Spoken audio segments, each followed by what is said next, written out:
This is gonna take an eternity. On loop for 10 hours. It's gonna take an eternity. This is gonna take an eternity.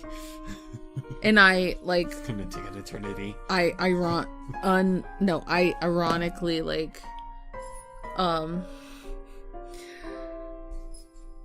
clip that and paste it so many times in Vegas and then just upload that.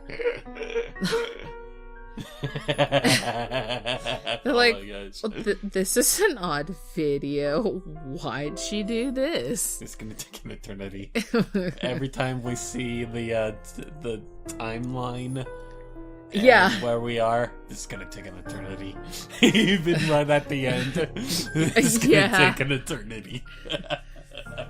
Like, after every cut for a video, that's at the end.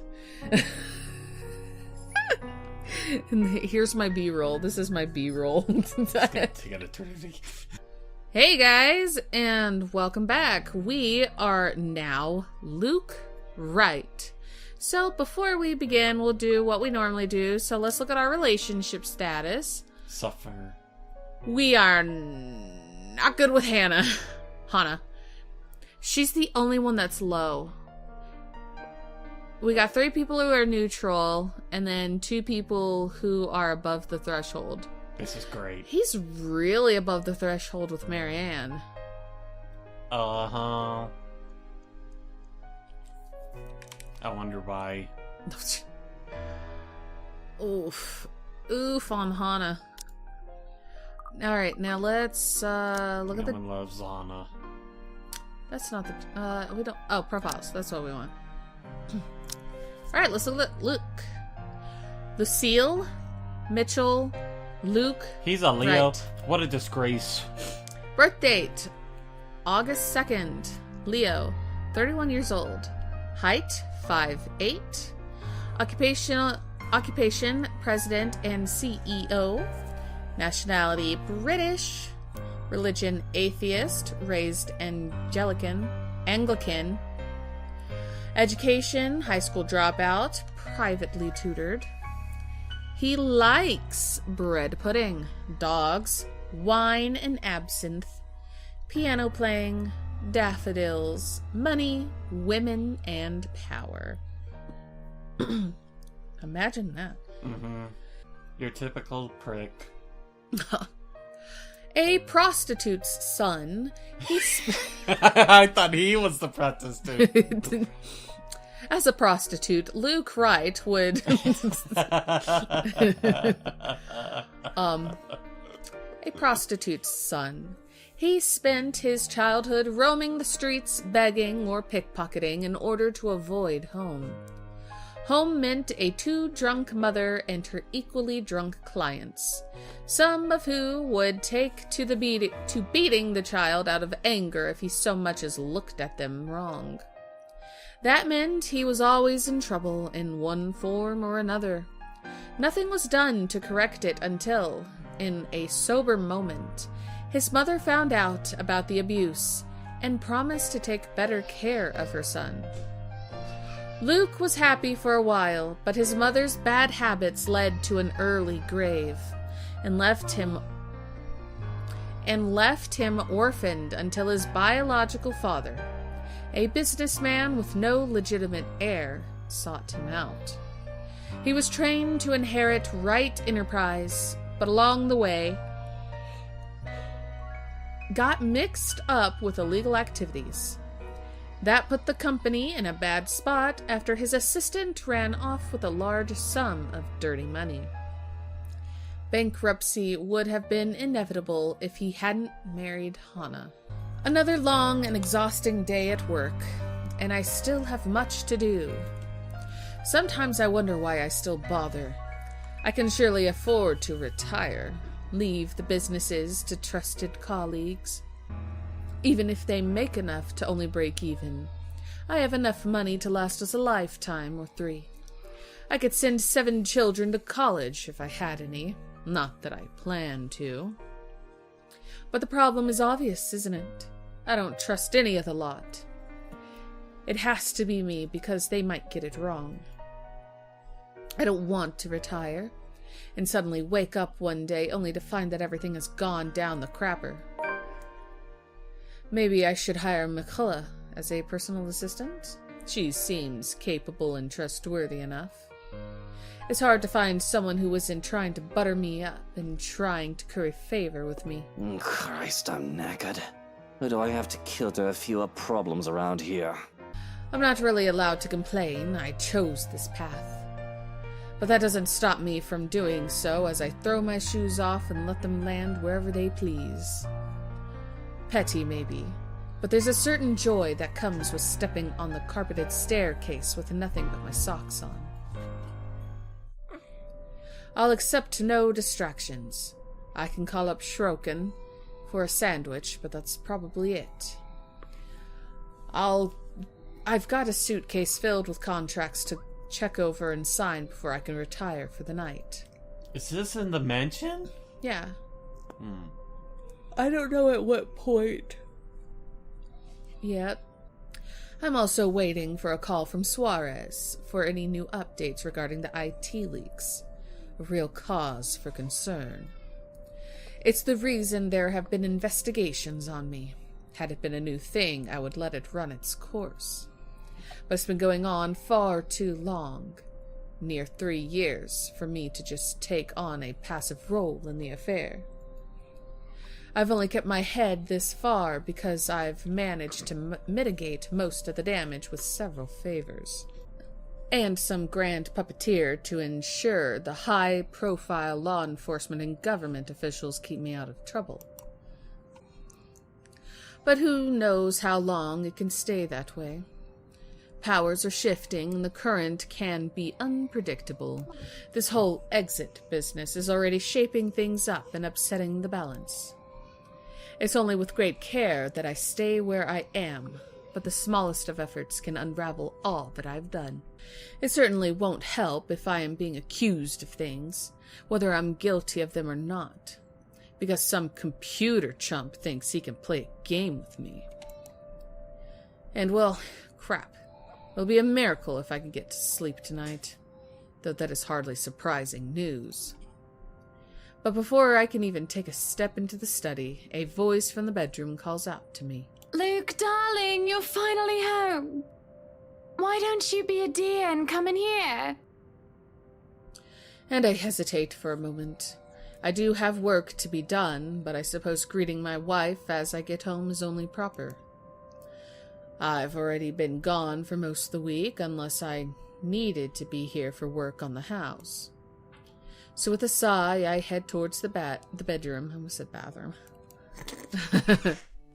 Yo, what? Bruh. What's up with her? Bruh. Yo, can I show this on YouTube? Yes. I can. Yes. Are you sure about this? Just gotta tag explicit. I don't know if I'd say it's explicit. I'll just put kitties. I always censor my stuff with kitties. The feelings that came to me as I entered the room are definitely mixed. For one, I am somewhat floored by the sight that greets me. Then there's confusion. Exasperation is strangely there as well. And as to expected, there is desire. She is a divine goddess. Or rather, she is a horrible temptress! What the heck? I didn't do anything! And... Good lord! Anyway, let's, we're gonna have to read it like this. What man wouldn't be attracted by that? I guess they could be a sausage jockey. But that is beside the point, and is not relevant to the situation I found myself in right now. This is nice and all, but why does she have to go and do this now of all nights? My love, the bed is awfully cold without you. Slutty Hana! That's an achievement! The matter of the fact is, I've never seen Hana all primped up like this since our first year of marriage. There must be something special to bring on such an act. Our wedding anniversary has already passed, so that can't be it. Hana's birthday is in April, and mine is in August, so it can't be any of those either. So what in the bloody blah, blah, blah. So what in the bloody blazes brought this on? Is Hana drunk? Why don't you just, take a rest? I'll be busy all night. Is that answer too cold? I don't mean it to be. She certainly doesn't look amused. Come on over and stop being a boring old man. Work can wait. Maybe I can entertain her. Just for a while. It is a tempting idea. But no, I'll never get any work done that way. And imagine how horrible it would be to get a call from Suarez in the middle of a shag. That would certainly kill the mood and piss me off more than anything. It'll be even worse if Kylie steals the phone from him, as the little anchor biter is prone to do unless her father is locked in a room. This song is banger, dude. It's the "Hi honey, get in bed" song. Oh my gosh. No, seriously, that's a good song. Yes. Just thinking about the possibility is weird and turns me off from even trying anything. I'm afraid it can't, Buttercup. But hey, it's Sunday tomorrow. We can go out for dinner right after. Somewhere nice like that Italian restaurant you wanted to try out? Why don't we skip dinner tomorrow and eat out tonight? Whoa there, why don't we slow down? Looks like someone is in the mood, but hey, there's a time and place for everything. I grew up in a house where sex was a constant thing, and it's just a thing that the body does, more or less. Sometimes it comes with social implications, supposedly, with paper-thin walls and a mother like that. Horrid job of hers made me think that way. But I learned later on that it isn't a case for everybody. Suffice to say, this is really odd, for her at least. I'm quite sure she never grew up in a sexually promiscuous home like I did. She grew up with a well-to-do, normal, and decent family. And in the 7 years we've been married, she's never acted this aggressive about sex. We do it when the mood comes to that, but never like this. And when I'm in the mood, and she isn't, that's about the time I go around town to have my back scratched. I've got nothing to be guilty of, I believe, as long as it's just lust and not love. That's a good way to explain it, I guess.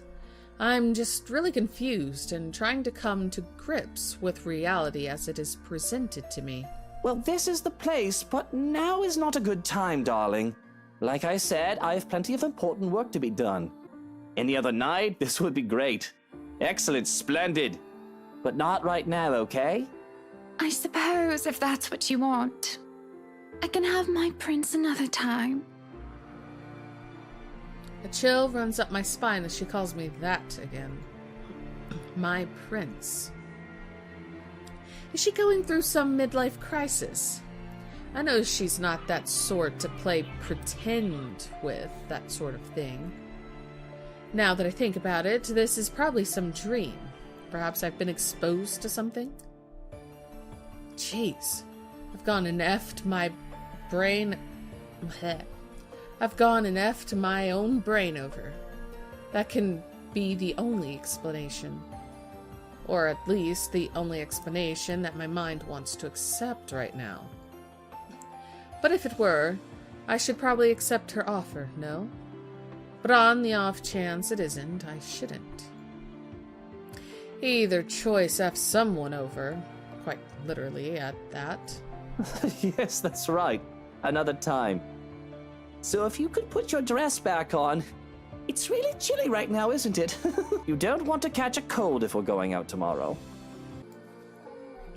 Thankfully, she's done as she's told, which puts this strange episode to an abrupt end. Unfortunately, she had to put her dress back on so painfully and seductively slow. I suspect she knows the things she does to me. As much as I'd like to have the engine running, there are things to be done to make sure we can keep on enjoying a glamorous life as we do now. I'm starting to think you don't find me beautiful anymore. She's got that frickin' necklace on. Yeah, and she looks slightly different. I think, like, in color? Or am I just imagining she's it? Pale. Yeah. Is that what brought this on, then? You are an angel, a goddess, Hana. Of all the flowers in this garden, you are by far the most beautiful and rarest of them all. Every bloke would want to be with you, and every lady would want to be you. I'm sure it goes the other way around, too. I'm lucky to have you, and I don't know how you put up with the likes of me. I'm really sorry, darling, but it really isn't a good time. I don't quite think little Luke is up for some fun just yet, either. Not after the blow he had been dealt with by a violent ginger harpy. Oh, it's that night. So this is the night he meets Rebecca for the first time. Oh man, that's great. It does hurt me to see her upset because of something I've done or said. It always does. One can't always get his or her own way, though. At least society would like you to believe in order to soften the blow of disappointment. And I'll have to take their side on it. Just this once. Pulling her in for a hug and a peck of the cheek. I'm quick to pull away before I change my mind and make it more than that. I can at least give her those. Chin up and smile. You'll get wrinkles frowning like that. And beauty sleep helps. Of course, my prince. I suppose I can do with the sleep. The smile that lights up on her face is enough to make me forget about the oddity that had just transpired. I still don't understand this whole prince thing, though I'll let it slide for now. Seeing her with her golden locks and that silver dress, it almost makes her queenly. With due respect to her majesty, of course.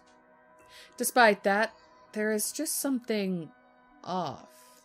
Hana, before I go, what happened to your necklace? The blue diamond. The fact that she seems confused feels off. Whatever do you mean? Oh, that old thing. It's somewhere in the vanity drawer, I think. And to be so aloof about it. What? But wasn't that from your father? It was a priceless heirloom, to be exact. Handed down from one generation of Evans to the next, whether it be to a wife or a daughter of an Evans. I know that Hana treasures it so, especially after it was given to her with her own mother's passing. Then what is with that ugly thing dangling around her neck? It looks more like a choking hazard than anything. It was, of course it was. I just thought a change would be nice. I don't think I've seen her wear anything else in its place. A change it is, but not an entirely welcome one at that. I see. I suppose that makes sense. Well, not that it matters, but I like the old necklace better. At the very least, we can have it cleaned and polished while you're not wearing it. Remind me to have that done in the morning. Whatever you wish, my prince. Right. You have a good night then, Buttercup. With a shake of my head, I don't waste any more time than I've done already. Heavy suitcase in hand, I head straight into the study and dive right into my contracts. There's a whole stack of them too, mostly to do with property management. Nonetheless, careful work needs to be put into them as with everything else. My attorneys have already checked them over, but I like to be precise. I'm not going to sign if there's even a single line I don't like. It's a long way into the night when a coldness envelops the room. I suspect at first that it's merely just the usual chill.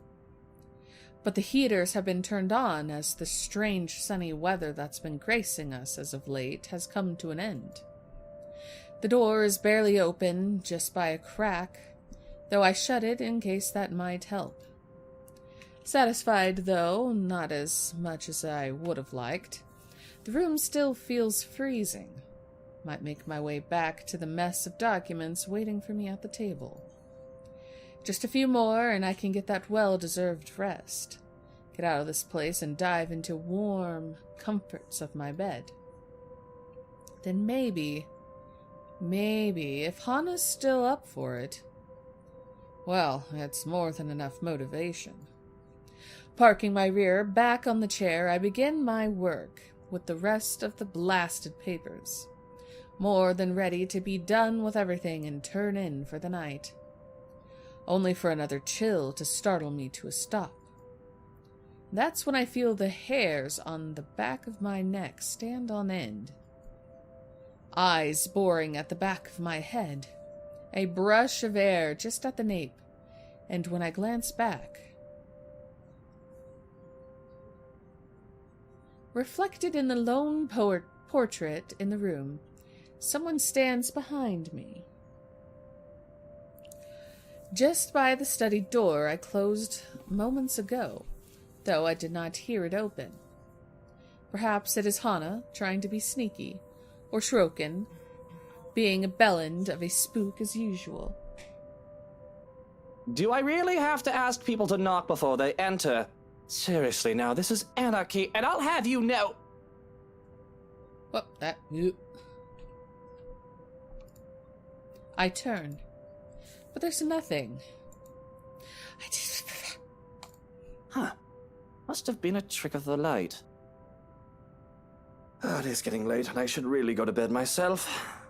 Just have to finish looking over a few more contracts, and...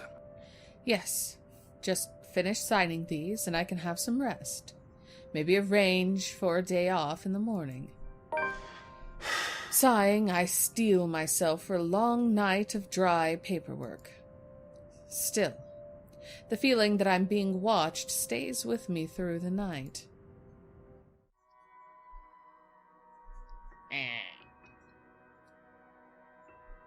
And with the sun rising comes another disturbance.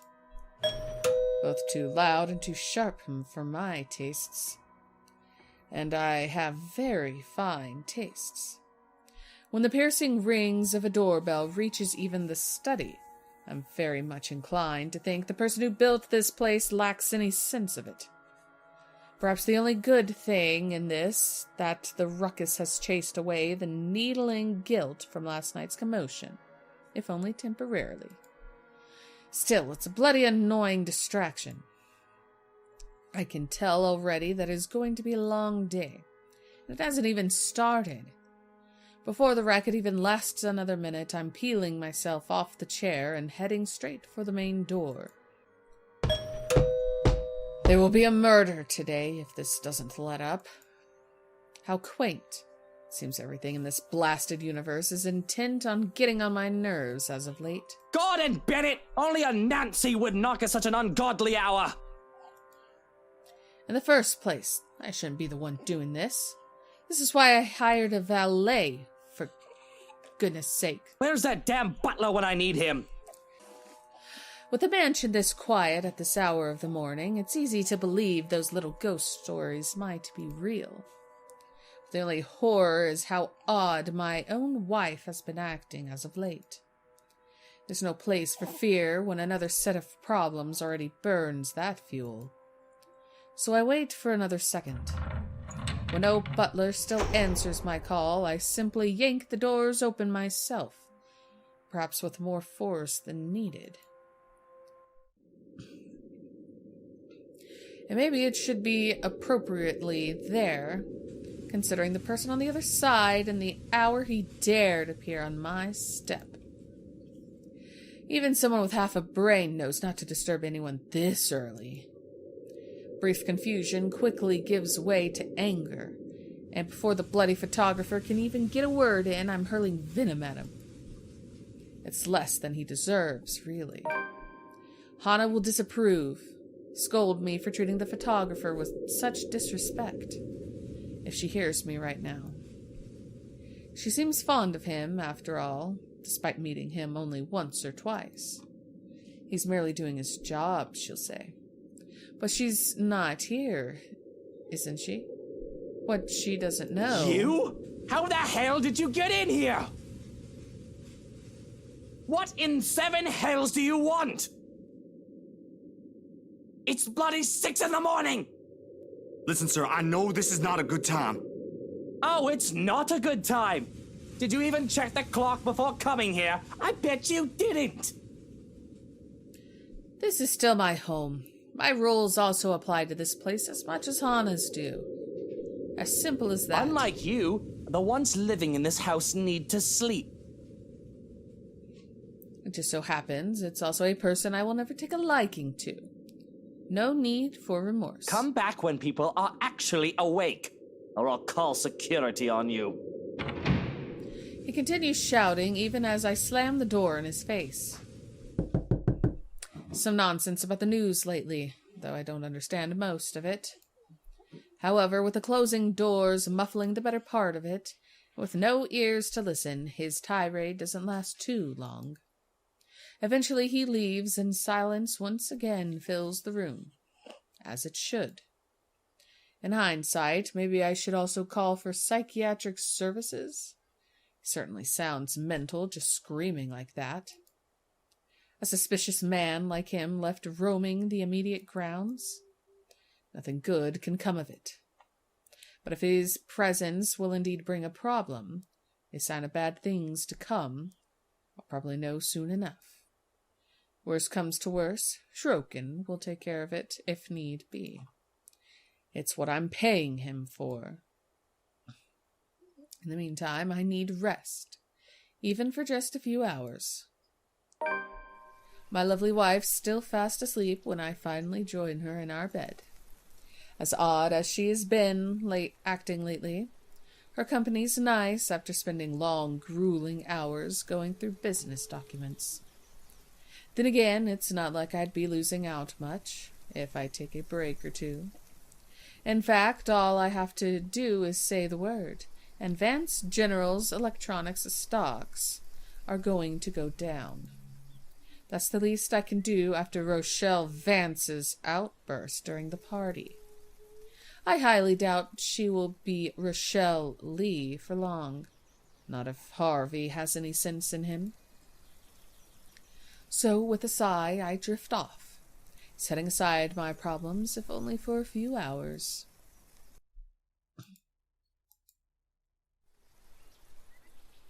Waking up to find my bed empty hours later is a strange sensation. Not to speak ill of Hana, but I've always woken up first, even in the early years of our marriage, mostly because I've always been accustomed to doing so. As a child, I woke up early to escape the house before one of Mother's scheduled day clients came in. Later on, it was to assist with breakfast and to prepare for school. And it just kept with me through the years for one reason or another. If there was no reason to wake up at 6 in the morning, my mind would always find reason to. To work, to nurse a terrible hangover, to make sure I was the one leaving the bed first, just because, and not the other way around. Checking the time on my phone shows that it's already 8:30. But what can I do about it? Getting up is an entirely different problem on its own.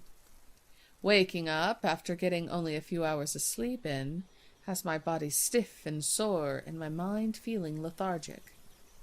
A part of me wants to go back and doze off again, an alien feeling to me. But it's already far too late for my tastes. All I can manage is to sit up before there's a knock on the door. Yes, come in. I'm decent. I don't see why you have to knock. Even if I was only in my knickers, there's only 2 others inside the house aside from myself. I've arranged for staff to have the Sunday off. What with it so close to a holiday and all, so that I can have some peace and privacy. The security outside the house doesn't count, of course. There's no need for Hana to knock, so I expect to see the butler and ready myself for reproach.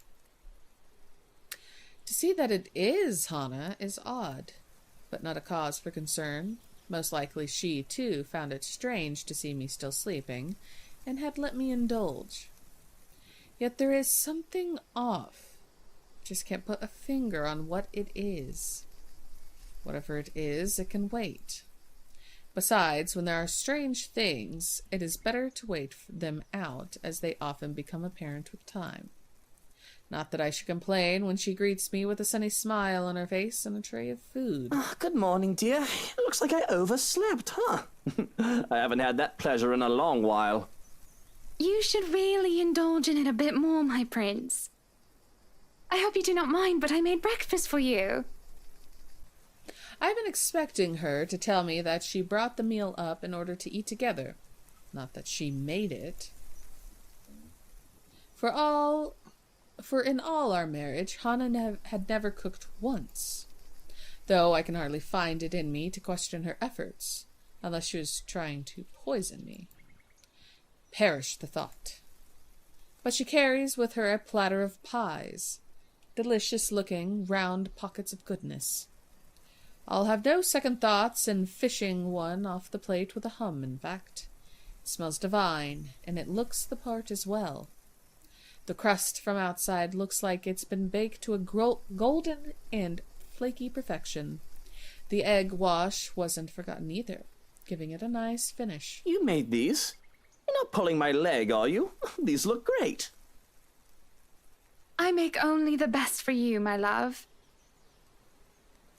Do try it out yourself, yes? I want to see what you make of it. Perhaps I will be able to prepare more meals for you in the future. Breakfast in bed? You spoil me, darling. Well, I can't say no to that, can I? Bon appetit. The crust of the pie breaks easily with a bite, and I'm greeted with the taste of nice buttery pastry. But looking back down at the pie, I feel a bit put off. There's hair. I see hair. Bro, what the heck?